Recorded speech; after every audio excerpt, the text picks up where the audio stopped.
아까 윤 교수님께서 조선왕조실록하고 고려사에는 분명히 윤관 구성이 두만강 이북 700리에 있다라고 기록이 있다라고 말씀하셨는데, 그래서 제가 이제 그 부분을 좀 보여드리려고 합니다. 여기 이제 보시면, 잘 보이시죠? 여기, 이게 지금 누구나 다 인터넷으로 들어가서 볼 수 있는 조선왕조실록, 세종실록의 지리지의 경원도호부를 이제 찾으시면 되는데요. 이제 여기 보시면은 여기 보면은 이제 에, 고봉하면서 두만강이 나오고 수빈강 얘기하면서 여기 보면은 바로 이제 바로 밑에 두만강에서 북쪽으로 공엄진까지 700리, 또 동북쪽으로 가면은 두만강에서 동북쪽으로 가면은 선충령까지 700리 이렇게 나옵니다. 이게 바로 이제 아까 윤 교수님 말씀하신 그 기록이거든요. 이 기록은 좀 특별한 게 뭐냐면은 세종대왕이 이쪽 지역에 아주 관심이 많았습니다. 그래가지고 신하들 보고 이쪽 지역을 조사를 많이 시켰고 아시는 것처럼 사군육진 개척도 했었잖아요. 특히 그랬던 이유가 태조 이성계의 조상의 묘가 바로 이 지역 이 동북면 쪽에 있었습니다. 그렇기 때문에 성스러운 지역이기 때문에 이쪽 지역을 이렇게 뭐 신하를 보냈을 때 대충대충 조사할 수가 없습니다. 여기 보시면은 아주 세밀하게 조사를 한 내용들이 나옵니다. 그렇다면 이게 가장 확실하고 어, 아주 명확한 1차 자료라고 할 수 있습니다. 이 파트가. 그런데 이렇게 명확한 사료가 있음에도 불구하고 아까 임 교수님 말씀하신 것처럼 우리 사학계에서는 이상하게 이 기록을 상당히 불편해합니다. 불편해하고 아까 말씀하신 것처럼 그, 항문평야라느니 뭐 길쭉이남이니 이렇게 자꾸 얘기를 하는데 그렇게 되면 어떻게 되냐면 고려 영토가 아주 이상한 기형적인 형태로 되게 돼 있어요. 이상한 모양으로 되게 돼 있어요. 동쪽에만 갑자기 위쪽으로 쭉 올라가가지고 물론 이제 그걸 돌려줬지만은 저는 이게 이제 돌려줬다고 하는 개념이 영토를 포기했다고 하는 개념보다는 여진족이 살게 하고 대신 이제 여진족들이 생계 기반은 마련해주고 그 대신에 이제 영토 개념은 여전히 선출령하고 공엄진까지 계속 유지했을 가능성이 높다 이렇게 보고 있습니다. 그리고 또 한 가지 지금 함흥평야 쪽으로 보는 것 자체가 좀 어폐가 있는 게 아까도 말씀이 나왔는데 여진족은 이렇게 유목하고 이제 반농 반목이라고 그럴까요? 그런 민족이거든요. 그래서 이렇게 우리 동해안 쪽에는 짧은 회랑이 있습니다. 우리 원산부터 두만강까지 아주 좁은 회랑이 있는데 그 지역에서 여진족이 살 수가 없습니다. 그리고 저기 뭐 산에 들어간다 해도 거기는 너무 험준한 산맥 지방이기 때문에 생활 여건도 안 되고 하기 때문에 함흥평야 뭐 길주이남에 여진족이 살았느니 말았느니 하는 것 자체가 좀 당시 경제적인 여건 자체를 잘 모르고 하는 얘기가 아닌가 그런 생각이 든다라고 하는 말씀을 제가 보충해서 드리고 그리고 오늘 사실 좀 여러 선생님들하고 한번 짚어볼 이야기가 있는데요. 그게 이제 바로 이 대목입니다. 상당히 재밌거든요. 이게 우리 고려사를 해석하는 그다음에 이 영토를 우리 재인식하는 중요한 포인트가 되는데요. 우선 이 지도를 한번 봐주십시오. 이게 바로 지금 우리 기존 사학계에서 아까 서경유수 조의총이 뭡니까 금나라한테 바치고 이렇게 귀순하려고 했던 그 땅 있지 않습니까? 땅 얘기를 하면서 자비령 이서 그다음에 압록강 이동 지역을 이제 금나라한테 바치고 내부하겠다라고 했다고 하는데 그 자비령에 대해서요. 우리 사학계에서는 여기 보시는 요 빨간 점 보이시죠? 이 황해도에 여기 이 지역으로 자비령을 보고 있습니다. 비정을 하고 있거든요. 근데 제가 이 지도를 보면서 참 그 실소를 금할 수밖에 없었던 게 여기 보시면은 아,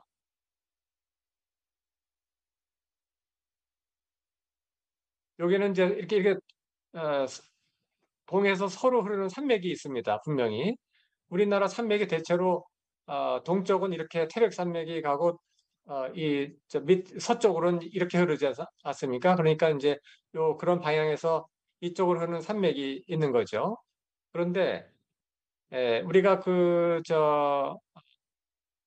경계로 삼았다고 할 때는 이 남에서 북으로 가는 이 교통로가 요 한 포인트밖에 없기 때문에 여기를 지나지 않으면 안 됐었기 때문에 여기를 막아서 경계로 한다라고 하는 것이 상식에 맞는 거죠.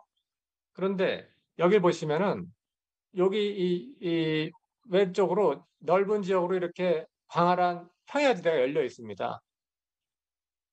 그러면 이 자비령이라고 우리 국내 사학에서 보는 이 지역에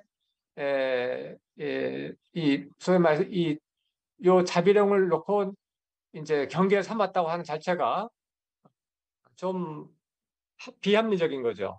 왜냐하면 여기를 경계를 삼았다면 그 다음에는 요 지역은 어디를 경계를 삼겠습니까? 요 평야지대는 여기를 막는다 하더라도 이제 금나라나 요 나라는 기마부대를 쓰는 부대 나라기 때문에 이 지역을 가지고 이렇게 오히려 들어오는 게 빨리 들어오는 거거든요. 개성으로 들어갈 때 하기 때문에 자비령이 여기다라고 보는 것 자체가 군사적으로나 아니면 물류, 뭐 교통 측면에서 좀 상식에 어긋난다라고 하는 점하고요. 그다음에 아까 윤 교수님 말씀하셨는데 분명히 원사료 금사에는 뭐라고 되어 있냐면은 자비령 이서 자비령의 서쪽이라고 되어 있습니다. 그런데 우리 사학께서는 자비령 이북이라고 자꾸 그걸 바꿔놨어요. 자비령 이북이라고. 그러니까 우리 한반도에는 산맥이 이렇게 동에서 서로 흐르기 때문에 한반도에서 자비령을 찾으려면은 당연히 이북이 돼야 말이 되니까 자꾸 이북 그러는 것 같은데 아까 이 광활한 이 평야지대에 있는 것도 어색할 뿐만 아니라 분명히 금사에는 이서로 되어 있는 거를 이북으로 누가 바꿨는지 한번 바꿔가지고 이거를 조작을 했는지 왜곡을 했는지 이렇게 돼 있다는 것 자체도 문제라는 거죠. 자, 그렇다면 자비령 이서와 압록강 이동이라고 한다면 이 방향 감각이라든가 뭐 이런 여러 가지 교통로를 측면해 봤을 때 합리적인 것은 어딜까라고 우리가 추론할 수 있냐면은 그걸 제가 좀 보여드리겠습니다. 그거는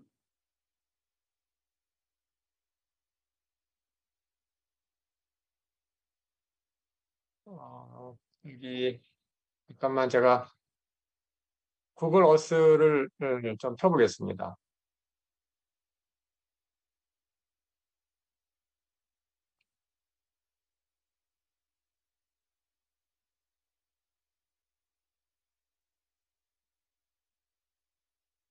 구글 어스 지도를 풀어보겠습니다. 네, 구글 어스를 열기 위해서 화면 공유를 해보겠습니다. 자, 구글 어스 들어가고 있습니다. 자, 여기 보시면 이게 이제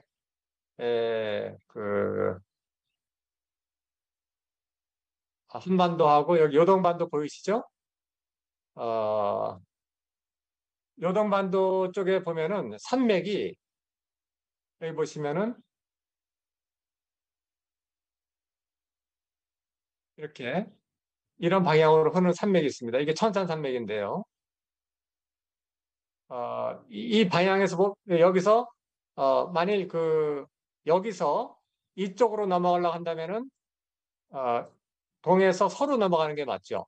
그러니까 여기서 여기에 이제 이제 소위 말해서 자비령이 있다고 본다면 아까 얘기했던 금사에 있는 것처럼 자비령 이서라고 하는데 조건을 일단 만족을 합니다. 그리고 여기 이제 요하가 있는데요. 요하가 이렇게 있는데 요하의 이동, 아까 압록강은 요하라고 볼 수 있으니까 그러면 압록강 이동은 이제 이 지역이 되는 거죠. 그렇다면 서경유수 조이총이 금나라한테 땅을 내주고 기순하려고 했던 지역은 요 지역이 있을 수 있는 겁니다. 여기 40개 성이 있고 그러면 제가 이 얘기를 하면서 스스로 놀랍고 좀 믿어지지 않는 게 뭐냐면은 서경유수 조이청이라고 그랬거든요. 서경유수 조이청. 그러면 서경이 이 평양이 아니라 이 요양이라고 얘기하는 이 윤한택 교수의 학설이 맞는 건가라고 하는 생각이 드는 겁니다. 최근에 나온 학설이거든요. 서경이 후대에는 물론 이제 이 요양과 한반도 평양을 막 혼용해 썼다고 그럽니다. 막 혼용해 썼지만 요나라 금나라 때만 해도 이 석영 개념은 분명히 요양이었다라고 주장을 하고 있고 이게 상당히 파워풀한 주장이어가지고 물론 주류사께서는 터무니없다 할지 모르겠지만은 이것에 대해서 제대로 반박하는 걸 또 제가 보질 못했습니다. 그렇다면은 이 자비령 이서 그다음에 압록강 이동 지역이라고 하는 것에 딱 지리적으로 맞다는 거죠. 아까 자비령이 남북으로 돼 있는 남북교통로라고 한다면 말이 안 되는데 근데 이서라고 하는 표현하고 압록강 이동이라고 하는 표현이 맞다는 거죠. 왜냐하면 압록강을 본다면 압록강은 동에서 서로 흐르기 때문에 압록강 이동이라는 표현이 맞지가 않습니다. 압록강 이남이나 이북하면 말이 돼도 그러니까 압록강 이동이라고 하는 거는 여기 이 동압록강을 찾을 수 없고 이 북에서 남으로 흐르는 소위 말해서 여기죠. 이 요하를 봐야 이게 맞는 것이다라고 생각이 되고요. 아주 흥미로운 대목인데 그렇다면은 서경이라고 하는 것이 한반도 평양이 서경이 아니라 최소한 요나라 금나라 때만 해도 이 요양이 서경이었다라고 주장했던 윤하택 교수는 서울대 경제학과 졸업하고 고대에서 사학 박사를 받은 사람입니다. 근데 그분이 그런 주장했을 때 초기에는 너무나 좀 생경하고 이상했는데 사실은 그것도 인하대 고조선 연구소에서 보는 고려 영토는 대략 어떻게 되면은 제가 좀 그려보겠습니다. 고려 영토를 인하대 고조선 측에서는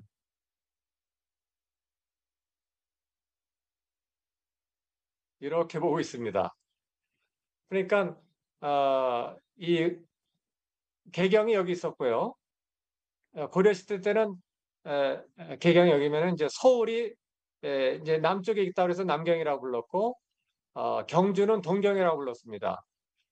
그런데 서경을 평양이라고 본다면 약간 배양 감각이 안 맞는다는 생각을 했는데 만일 이 여기라고 한다면 서경이라는 표현이 비교적 방향감에 맞는 거 아닌가라고 생각을 했는데 그 점 이와 같은 어떤 동서남북 방위 개념에도 서경이라는 표현이 맞을 수 있다라고 하는 생각이 듭니다. 그래서 자, 그렇다면 어떻게 고려가 서경을 아까 나온 묘청의 난 때 노릴 수 있었을까 했더니 거란이 동경성을 여기다 뒀었죠.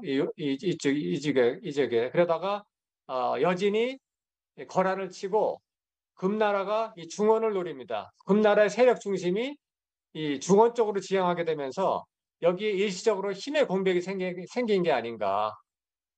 그리고 그때 이제 그 시기를 노려가지고 건원 칭제를 하고 고구려의 원래 수도였던 인하대 팀의 어떤 주장이면은 요양이 이제 원래 고구려 중심이었으니까 이 전략적 중심인 요양으로 다시 수도를 정해야 이 지역의 패자가 될 수 있고 황제국이 될 수 있다라고 하는 묘청과 정지상의 전략이 이제 김부식의 전략과 충돌한 게 아닌가라고 하는 새로운 관점을 우리가 제기하고 아마 연구를 많이 해봐야 되지 않을까 그런 생각이 듭니다. 다시 제가 요약하자면 이 서경이 이 한반도 늘 평양이었던 것이 아니라 요 금시대 때는 요양일 수 있었다라고 하는 점하고 그다음에 고려사 기록에 보면은 여러 군데 무슨 얘기가 나오냐면은요. 이 황성을 얘기하면서 요양 얘기를 합니다. 요양 지역이 이제 황성이었다 이런 얘기를 하고 있고 더 충격적인 것은 선화봉사 고려도경이라고 있거든요. 선화봉사 고려도경은 이제 송나라 사신 서궁이 이제 고려로 가면서 자기 이제 정보 보고서를 쓴 책입니다. 거기 뭐라고 그러냐면은 요하를 건너니까 고려의 국경이 있었다라고 얘기가 나왔습니다. 그 얘기하고도 이제 일치되는 거죠. 그 다음에 또 한 가지만 또 부연하자면은 그 지도를 좀 더 크게 보고 말씀드릴까 하는데요. 이 우리가 이 귀주대첩을 이제 승리로 이끈 강감찬 장군, 강감찬 장군의 그 소위 말해서 강동육주라고 해가지고 저기 홍화진, 뭐 각주, 기주 뭐 이런 거 갖다가 지금 사학계는 어디로 그려놨냐면은 다 여기로 그려놨습니다. 요 지역으로 이렇게 여기다 몰아놨습니다. 강동육주를. 근데 이 개념 자체가 어울리지 않는 게 압록강은 가보시면 알겠지만 서에서 동으로 대체 흐르는 강입니다. 만약 이 지역에 간다면은 강동육주라고 표현할 수가 없거든요. 아무리 죽었다 깨어나도 강동육주가 아닙니다. 이거는 강남육주가 돼야 됩니다. 강남육주가 돼야 되거든요. 그래서 그것도 이제 말이 안 되지만은 더 우리가 주목할 점은 고려시대 때도 그렇지만 주라고 하는 것은 상당히 넓은 도에 해당되는 개념입니다. 우리가 경상도는 경주와 상주, 전라도는 전주와 나주 이렇게 합한 거잖아. 그러면 주라고 하는 것이 상당히 큰 행정구역이거든요. 근데 여기다가 한 7개, 8개 줄 몰아놨어요. 여기다가. 그것도 상당히 비합리적인 행정제도인 거죠. 여기 별로 의미 없는 데다가 왜 이렇게 줄을 많이 몰아놨냐는 거죠. 근데 그게 아니고 이 넓은 지역, 요하 동쪽이 이제 강동 육지였다 한다면은 주회라고 하는 행정 규모에도 부합된다는 겁니다. 그 실제로 복기대 교수는 저기 호나 태자가 흘러가 들어가는 요 지역에서 귀주 대첩이 있었다라고 하는 걸 본인이 실증한 바도 있었습니다. 자, 아무튼 이 뭐 무궁무진하게 이 고려 서북계가 아, 이 지역이 아니라 여기였다고 하는 뭐 최근에 연구 성과는 많은데 오늘은 그 정도만 말씀드리고요. 이 대목에서 이 참 혼란스러우실 텐데 제가 좀 토론을 해보고 싶은 게 있는데 아까 윤 교수님께서 분명히 그 금사 원사료에는 자비령 이서하고 압록강 이동이라고 돼 있는데 이거를 기존 사학계에서 어떻게 했는지 모르지만 갑자기 자비령 이북이라고 표현을 바꿔버렸거든요. 한 번 더 끌어내기 위해서 그런지 모르겠습니다. 근데 그것도 짚어볼 대목인데 제가 말씀드린 자비령 이서와 압록강 이동이라고 하는 것이 한반도에서 찾기에는 지형적으로 어울리지 않는다. 아까 보여드린 그 지도 있지 않습니까? 황해도에서는 이거를 이렇게 맞출 수가 없다라고 하는 이 논점에 대해서 한번 어떻게 생각하시는지 그리고 그 점에 대해서 논점이 진전이 되면 서경 위치에 대해서 고려 초중기만 해도 서경이 요양일 수 있다라고 하는 새로운 관점을 우리가 한번 음미해 볼 수 있다고 생각합니다. 사실은 이게 우리 세미나가 이 한남국이 원점 강독을 하는 것이지 역사 세미나 하는 건 아닌데 좀 상당히 생경하고 어려운 주제를 제가 포인트를 끌고 왔습니다만은 이게 최근에 이 연구를 자꾸 해서 몰랐던 사실을 끄집어냈기 때문에 복기대 교수가 엄청난 지금 탄압을 받고 있거든요. 제가 옆에서 보기에 그렇습니다. 지금 엄청나게 힘들고 힘들어하고 탄압을 받고 있는데 안타까운 마음도 있고, 제가 뭐 도울 수는 없지만, 뭐 이 자리를 빌어서 그 억울한 사정을 좀 호소를 좀 하면서, 다른 선생님들 어떻게 생각하실까라고 하는 점 이제 궁금해서, 또 사실 이게 중요한 문제거든요. 그래서, 이 자비령 이서와 압록강 이독이라고 하는 원금사의 서류하고 사료를 어떻게 보면 왜곡해서 지금 자비령 이북이라고 하는 이 내용에 대해서 어떻게 생각하시는지 한번 소감을 여쭤보고 싶습니다. 선생님들 어떠실까 모르겠네요. 좀 아까보다 좀 나가셨는데 에, 이시춘 교수님 죄송합니다. 저기 어떻게 생각하십니까? 오늘 제가 방금 말씀드린 거에 대해서.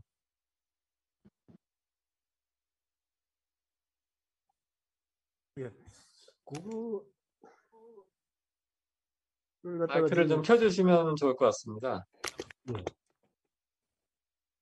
예, 예, 예. 뭐 저기 요사, 송사 뭐 이렇게 다 돼 있는데 아, 들리시죠? 예. 네, 들리는데 조금 소리가 좀 작은 것 같습니다. 네, 예, 말씀. 예. 그 요사, 송사 돼 거기에는 그렇게 적혀져 있는데 우리 역사학자들이 우리 그 역사에서는 그냥 그것을 이북으로 자비령 이북으로 자비령도 정확히 뭐 위치를 설정하지 못한 상태에서 또 이북으로 또 그걸 바꿔 쓴다는 게, 그 참, 이게 좀 이해할 수 없는 상황이네요. 그, 그 다음에 이제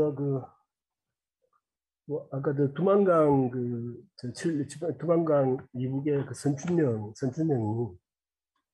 두만강 이북의 뭐 700리라는 거, 그것도, 그것도 뭐 우리 역사에는 기록이 잘 없는 것, 그러니까 우리 세종 뭐 실록이라든지 이런 기록에 나와 있는데 그것이 이제 우리 지금 와서 우리 역사에는 그것을 인정하지 않는 그런 분위기인데 세종신도이고 그러면은 그게 상당히 그 정사하고 어, 그것을 완전히 인정을 받아야 되는 상황인데 그것을 후대 역사학자들이 또 그것을 뭐 이렇게 부정을 하고 인정을 안 한다는 게 참 저는 더 잘 모르겠네요, 진짜. 네. 음, 그 조선왕조 실록에 이제 세종실록 지리지뿐만 아니라 고려사에도 마찬가지입니다. 고려사에도 두만강 700리다라고 아까도 윤 교수님 말씀하셨는데 그렇게 명확하게 사료가 일치하고 나와 있는데 그 사료를 인정하지 않는 거죠. 사실은 우리 사학계 일부에서. 그거는 우리 국민들이 알면 정말 이해할 수 없는 행동이죠. 그러면서 많이 양보한 사람들은 그러더라고요.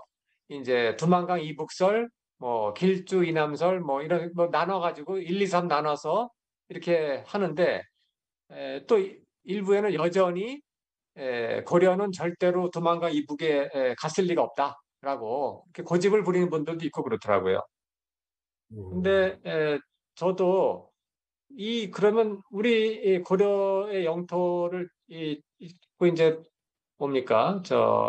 한반도 밑으로 끌어내려고 하는 이유가 뭘까에 대해 생각을 해보면은 저의 좀 좁은 소견입니다만은 여기에는 그 조선 총독부의 임나일본부 설하고 무관하지 않다라고 생각됩니다.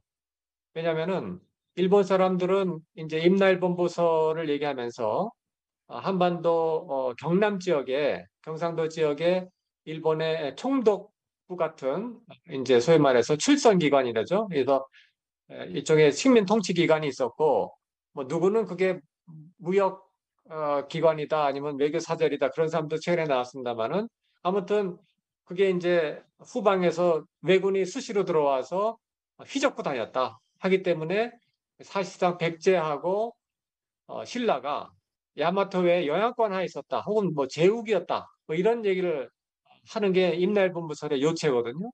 근데 그 설을 가지고 조선을 식민지한 거를 합리화하고 조선인들의 항일의식을 마비시키고 패배주를 심어주기 위해서는 대대로 조선은 일본의 영향권에 있거나 아니면은 어, 저, 이, 저, 조선은 이렇게 뭡니까 스스로 이렇게 발전할 수 없는 그런 나라였다라고 얘기를 해야 되는데 그 만주의 조선의 과거 역사가 있었다고 하는 것은 이 임나일본부설가로 이제 한반도 역사를 재단하려고 하는 이 조선 정도 입장에서는 아주 불편한 거죠.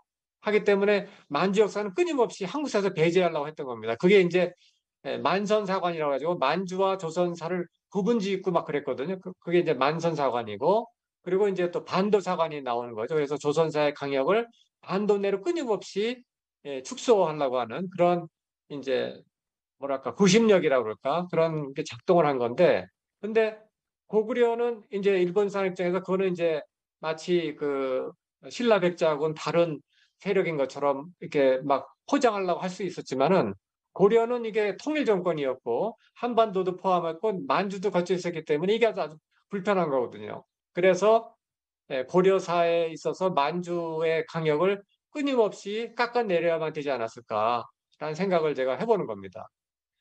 그리고 실은 17년에 인하대학교에서 이런 새로운 연구를 한다고 해서 이제 국제적으로 좀 뭐 소문이 났는지 러시아 극동 아카데미의 고고학자 세 사람이 우리하고 교류 활동을 했습니다. 우리 인하대학교 와서 이제 논문 발표를 했는데 그 사람들이 무슨 얘기를 하냐면은 자기들이 그 연해주 지방에 블라디보스톡 이북 지역에도 여러 군데 이제 중세 성터가 있었다는 겁니다. 성. 그래서 그 성을 보면서 이거는 뭐 금나라 여진족의 성인가 보다 했는데 세밀하게 조사를 해보니까 이거는 고려의 성터라고 하는 것이 밝혀졌다는 겁니다. 자기들이 살펴보니까 여러 가지 유물도 그렇고 특히 여진족은 산성을 쌓지 않거든요, 별로. 그거는 우리 이제 고려나 고구려의 문화거든요. 그래가지고 그 사람들이 그러면 한국사를 뒤져보니까 한국사 교과서나 책에는 고려 영토가 신의주에서 원산으로 돼 있다는 겁니다. 신의주 원산으로. 그러면 자기들이 발견한 물증, 고고학적인 증거하고 한국사 교과서하고 일치하지 않으니까 아주 당혹스러웠다. 그런데 인하대 고조선 연구소에서는 연해주 지방까지 고려 영토였다라고 주장을 하길래 그래서 한번 확인해 보기 위해서 와서 세미나를 했습니다. 그래서 얘기를 해보니까 이 러시아 극동 아카데미의 고고학적인 연구 성과하고 인하대 고조선 연구소의 고려사 국경 발견하고 딱 일치가 되는 겁니다. 그래서 러시아 학자들이 아주 만족해서 돌아간 거거든요. 뭐 그런 걸 봤을 때도 윤곽 구성을 이 한반도 내로 끌어내고자 하는 그 이유가 아까 말씀드린 것처럼 한반도의 임날본부설을 가지고 한반도사를 일본 구미에 맞도록 재단하고자 했던 그런 거에 작동한 것이 아닌가 뭐 그런 생각도 제가 들고 아무튼 여러 가지 다른 이유가 있었겠죠. 또 러시아하고 일본이 서로 이 세력 충돌을 하면서 세력 분할을 하거든요. 러시아는 만주, 일본은 조선 이렇게 나눠 갖게 되는데 그 세력 충돌 과정에서 역사도 이렇게 재단하게 됐던 뭐 그런 이유도 있을 거고요. 아무튼 근데 문제는 우리 고려사가 이 반토막이 났다고 하는 거를 이제 이날의 고조선 연구에서 밝힌 거죠. 근데 상식적으로 보면은 이건 우리 국민들한테 아주 통쾌하고 기분 좋은 뉴스 아닙니까? 원래 우리가 고려가 음, 고구려를 개성한 나라답게 원래 만주가 고려가 있었다고 하는 게 상식에 부합되고 그거에 맞춰서 사실관계를 밝혀냈으면 반가운 소식인데 주류사께서는 그렇게 그걸 불편해하는 겁니다. 그렇게 불편해하고 복기대 교수 연구 성과를 출판을 못하게 막고 그다음에 그 사이비 역사학자라고 유사 역사학자라고 언론에다가 막 비판을 하고 막 그렇게 한 겁니다. 네, 그래서 그 문제에 대해서 제가 이제 좀 뭐 사실 뭐 복기대 교수가 안쓰러워서 제가 이 자리를 통해서 말씀드린 거고 지금 저 한 분이 선생님께서 다물주 선생님께서 말씀을 청하셨기 때문에 제가 마이크를 넘겨드리겠습니다. 마이크를 키시고요. 키시고 말씀하십시오. 마이크를 키셔야 됩니다. 소리가 안 마이크, 들립니다. 예, 안녕하십니까. 저는 그 동국대학교 변정윤 교수라고 합니다. 네, 저는 안녕하십니까. 그 인하대 그 고조선 연구소에서 나온 논문 그 집 두 개, 논문집 두 개를 다 읽어봤고요. 그 이제 고구려 북방 경계에 대해서 새로운 이제 얘기를 듣고, 저도 이제 상당히 그쪽에 관심이 많아서, 저는 이제 경주에 있는 동국대학교에 있기 때문에 신라 북방 경계는 어딘가 하는 걸 늘 관심을 가지고 왔는데, 그 얘기를 듣고, 저는 컴퓨터 학자지만 그쪽에 관심을 가서 좀 봤어요. 봤는데 최근에 그 만주국 그 얘기를 한번 펜앤마이크의 김용삼 기자가 소개하는 걸 한번 들었어요. 그 다음에 이제 그 만철 그 산하에 아마 연구소가 뭐 그 만선 연구소, 만주철도 만철 조사부가 있었습니다. 네. 만철 주식회사 산하에 만선 연구소인가 뭐 있었다 그러죠. 거기에 이제 뭐 그 이마미 시류나 이런 사람들이 많이 아마 관계된 것 같고요. 근데 그래서 이제 그 만주국을 보면요, 일본 그 관동군에서 만주국을 세운 거거든요. 근데 그 사람들이 꿈이 있었던 것 같아요.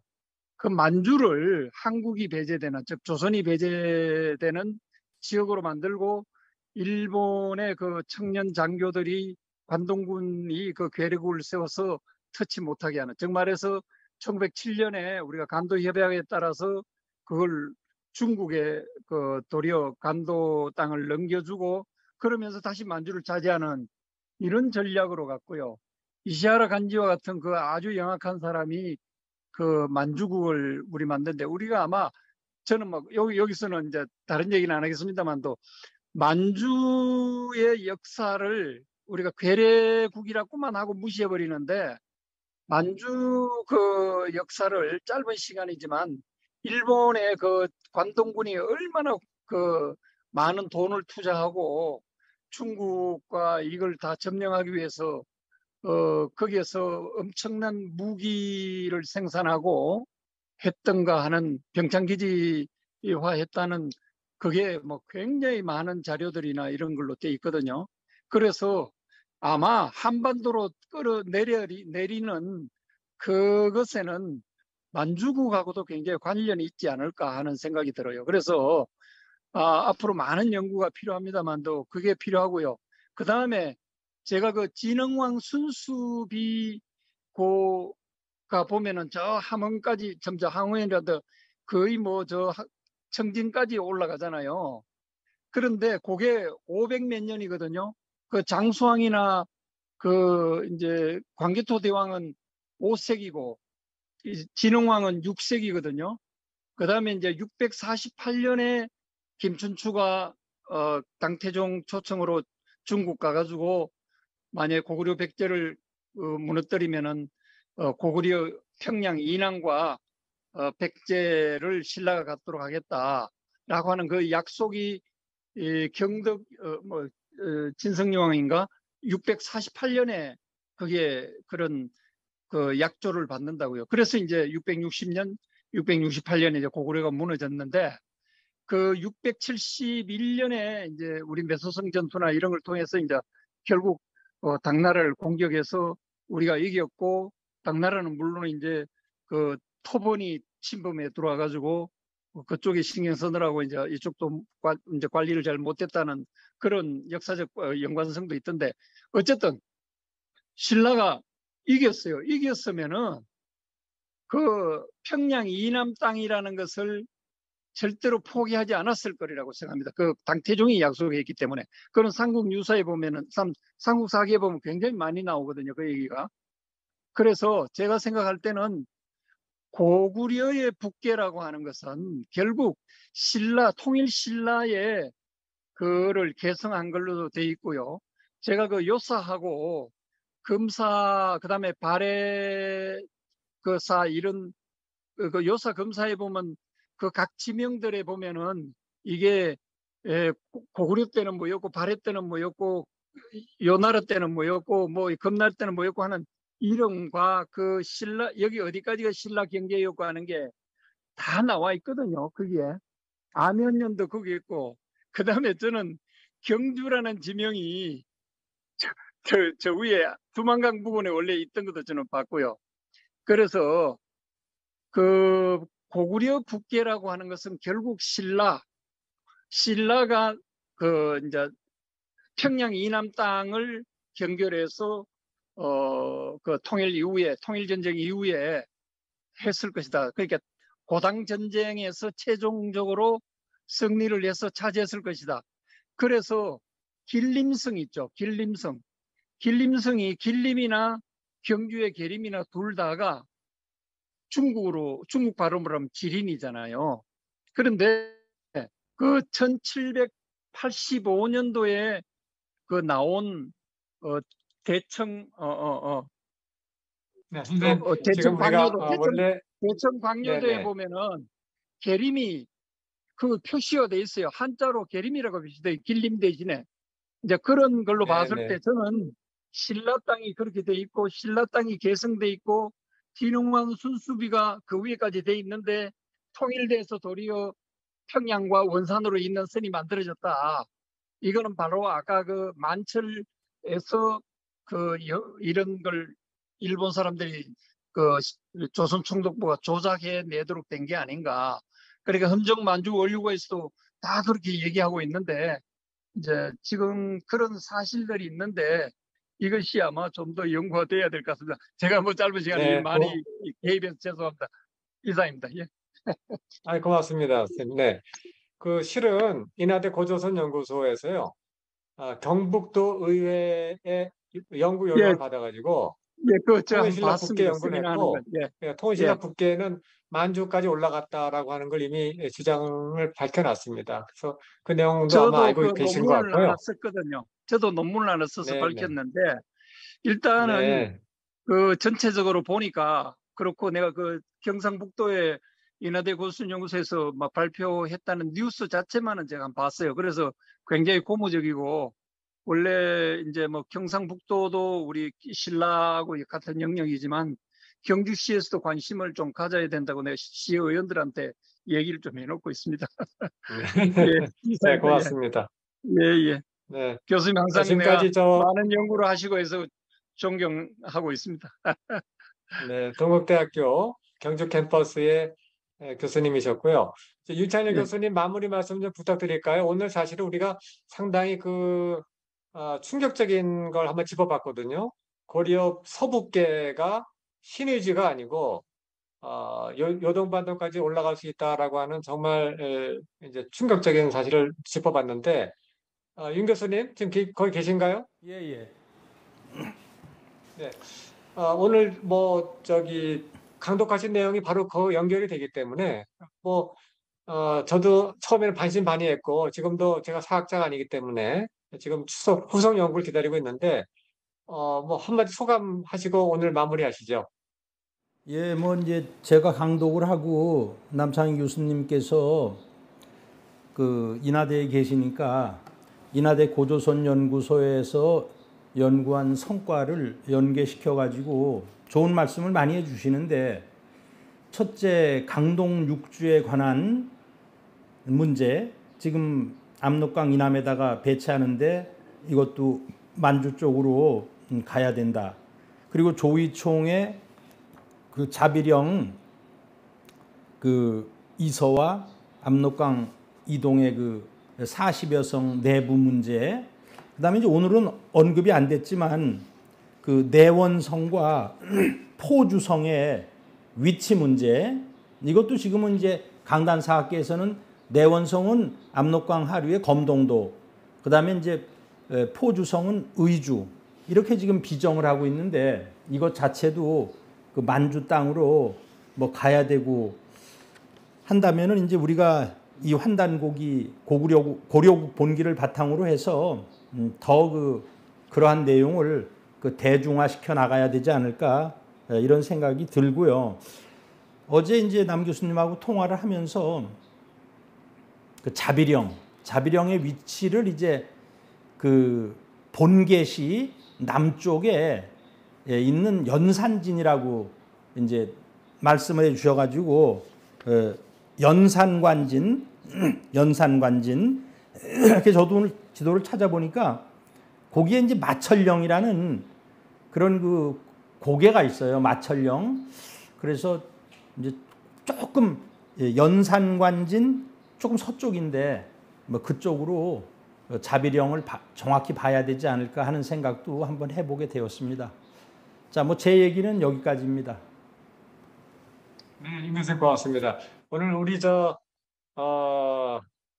한다고기 원장 강독회가 마치 역사학자들 지리비정 역사 지리 세미나를 한 것처럼 상당히 깊이 들어왔는데 저는 전문가 아닌 입장이지만은 아무튼 최근 연구 성과를 제가 가능하면 충실하게 소개하고자 노력을 했고 이 놀라운 점은 이 인하대 고조선 연구소가 최근에 연구한 성과가 아까 말씀하신 한단고기의 기록과 부합된다. 물론 그게 일부 구절에 서 있지만 그 점이 제가 흥미로웠기 때문에 좀 짚어봤습니다. 자, 선생님 오늘 시간 좀 늦었습니다. 평소에 비해서 10분 이상 이렇게 지났는데 아마도 이 상당히 충격적이고 그런 포인트였기 때문에 시간을 좀 지체한 것 같습니다. 자, 다음 시간에는 이 이좀비 선생의 역사의식을 포함해서 이 환단 사서가 나오게 됐던 그 어떤 특별한 사정이 있더라고요. 버려질 때 그 사정을 한번 짚어보는 그런 시간을 갖기로 하겠습니다. 여러분 늦은 시간까지 수고 많이 하셨고 일주일 후에 다음 주 월요일 날 다시 뵙겠습니다. 고맙습니다.